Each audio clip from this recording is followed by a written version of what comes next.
कमला विद्यालय classes platform. Dear student, आगे हमने सम नंबर 13 उसके बारे में डिस्कस किया था। Now we have to start new sum number 28 Amit and Kevin. Okay, और मैं आपको एक बात बता देती हूँ, ये हमारे चैप्टर का लास्ट सम है, ठीक है।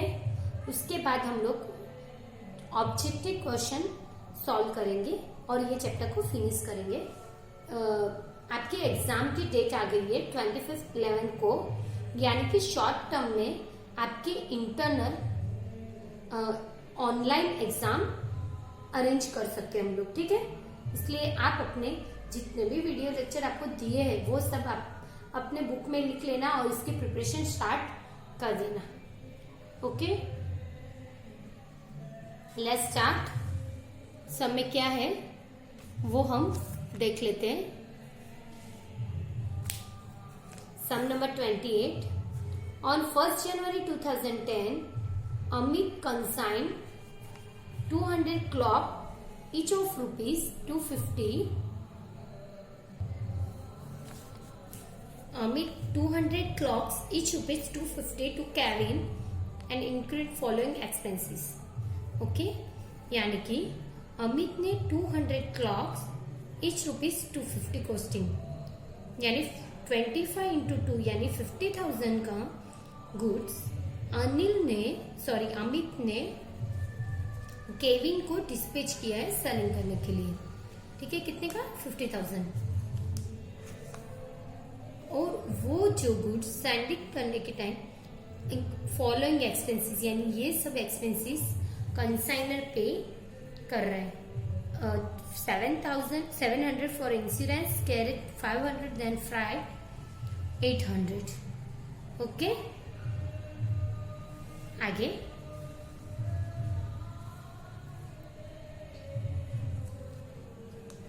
During the transit 10 clock were destroyed due to accident and the insurance company admitted a claim of ₹2,000। यानी ड्यूरिंग द ट्रांजिट ये जो गुड्स हमने डिस्पैच किया है और उसके साथ साथ एक्सपेंस भी पे किए, इन दौरान बीच रास्ते पे अभी कंसाइनी को ये गुड्स मिल भी नहीं रहे होते और बीच रास्ते में 10 क्लॉक डिस्ट्रॉयड हो जाते, ठीक है। इसमें इंश्योरेंस कंपनी ₹2,000 क्लेम दे रहा है। यानी ये क्लोजिंग स्टॉक में जब हम कैलकुलेशन ऑफ क्लोजिंग स्टॉक करेंगे उसके अंदर एबनॉर्मल लॉस और नॉर्मल लॉस दोनों होंगे। ये एबनॉर्मल लॉस है। एबनॉर्मल लॉस यानी ये नेचुरल केसेस से कुछ भी डिस्ट्रॉय नहीं हुआ, और सेकेंड थिंग इसमें इंश्योरेंस कंपनी क्लेम दे रहे हैं। ओके, यानी ये एबनॉर्मल लॉस हुआ। स्टूडेंट, ये जो सम्स है ये सेकंड मेथड का नहीं है, फर्स्ट मेथड का सम है। देख लो यहाँ पे IP, profit, then cost price, तीनों के बारे में कुछ भी इंफॉर्मेशन नहीं दी, यानी कि ये सिंपल सम्स है। हमारा जो फर्स्ट मेथड का है वही। ओके, आगे on 30 December 2010 Kevin sent a bank draft for accounting to pay Sal 150 clock 300 each, 20 clock 350 each, then on credit base to Hema, then 10 into 320 Mukti on recommend and responsibility of Anit, and selling expenses ₹660। यानी कि ये जो expenses है, ये जो selling की entry है, पूरा सेलिंग की एंट्री हम लोग कंसाइनमेंट अकाउंट जब प्रिपेयर करेंगे तब देखेंगे, क्रेडिट साइड और डेबिट साइड दोनों में आएगा। अभी ये सेलिंग एक्सपेंसेस कौन पे कर रहा है? कंसाइनी पे कर रही है, ठीक है।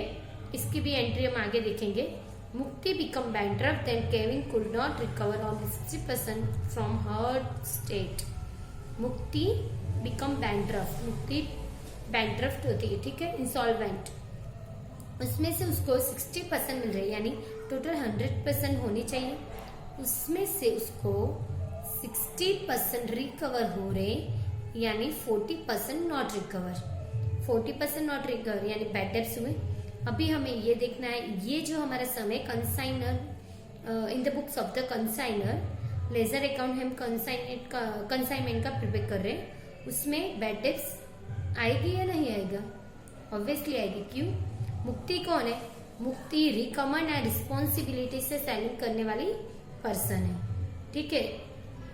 यानी ये बैड डेब्ट्स कंसाइनर को पे करना पड़ेगा, इसलिए मुक्ति रिकमेंड एंड रिस्पॉन्सिबिलिटी से सेलिंग कर रही है। देख लो, मुक्ति रिकमेंड एंड रिस्पॉन्सिबिलिटी, यानी हमारे जो सम्स है उसमें बैड डेब्ट्स आएगा।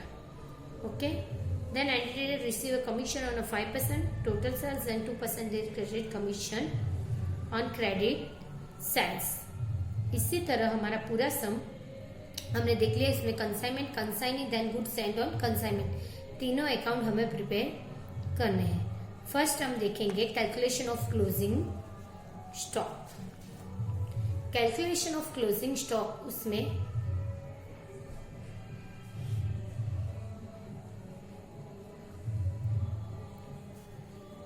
The value of closing stock particular rupees, ठीक है, देख लो।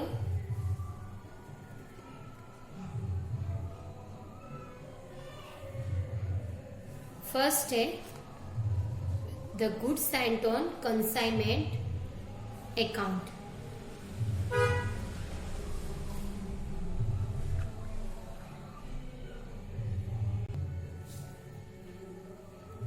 फर्स्ट हम देखेंगे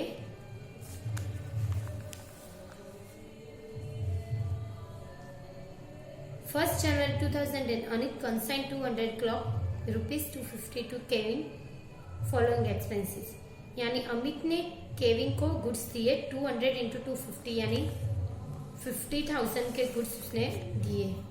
देख लो, हम लिखेंगे goods sent on consignment account 200 clock 200 into 250 यानी 50,000। 50,000 के गुड्स अमित ने केविन को दिए हैं। Okay, first. उसके बाद consignor total expenses, insurance, carriage, then freight 1,300 plus 700 यानी 2,000। टोटल 2,000 एक्सपेंसेस कौन पे कर रहा है? कंसाइनर। देख लो, कंसाइनर्स टोटल एक्सपेंसेस 2,000। ओके, इतने तक कंप्लीट है आपका। आगे थर्ड नंबर,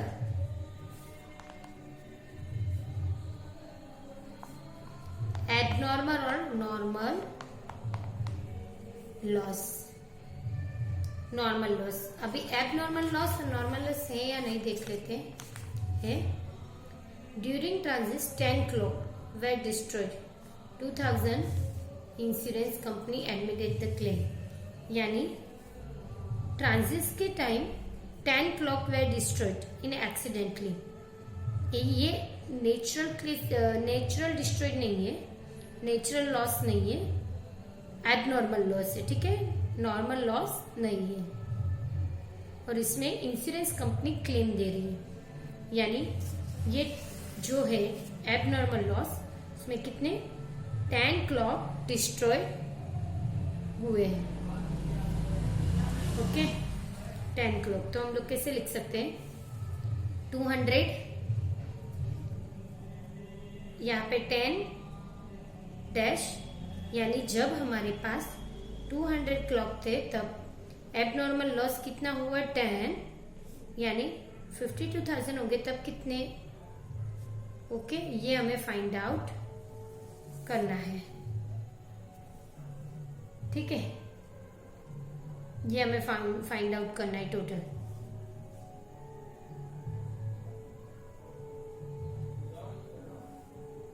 तो देख लो, 10 इंटू 52,000 डिवाइडेड बाई 200 यानी 2600 हमारा टोटल लॉस हुआ। उसमें इंश्योरेंस कंपनी 2000 रुपये हमें एडमिटेड क्लेम कर रही है और 600 रुपीज का नहीं हो रहा।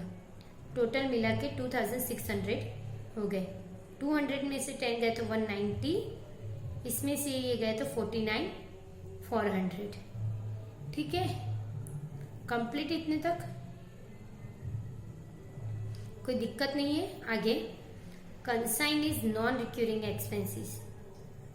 नॉर्मल लॉस नहीं दिया इसलिए हम लोगों ने क्या किया, डैश कर लिया। Consign is non recurring expense भी नहीं दिया, यहाँ पे दिखाती हूँ। रिक्यूरिंग दी है, नॉन रिक्यूरिंग नहीं दी है। क्यों?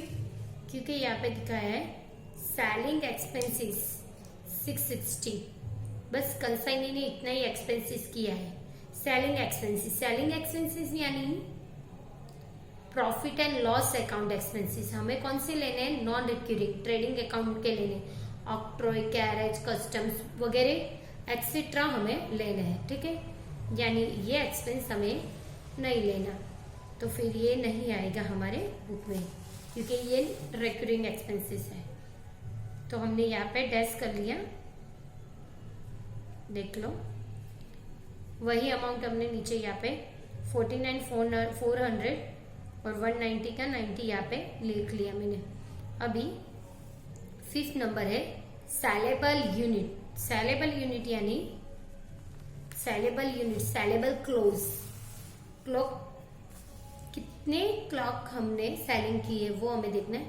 150 क्लॉक 300 ईच, 20 क्लॉक 350 है ना ऑन क्रेडिट बेस पे, और 320 यानी 150 20 10 यानी 180 क्लॉक हमने सेलिंग की है।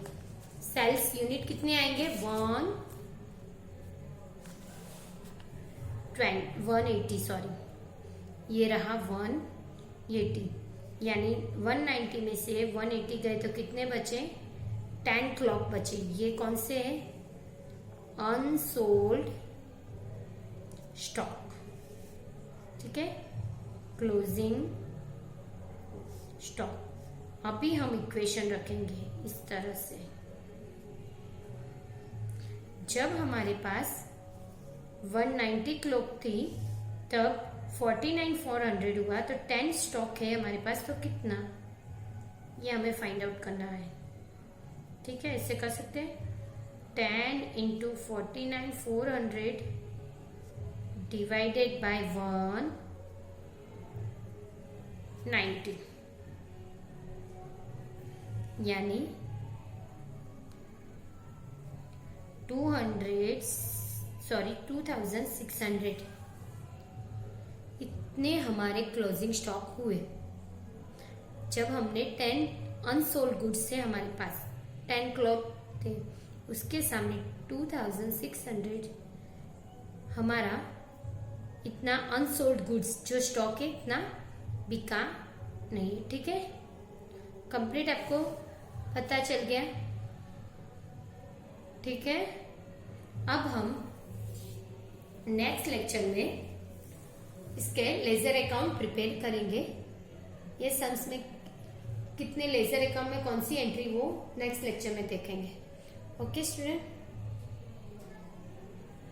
Thank you.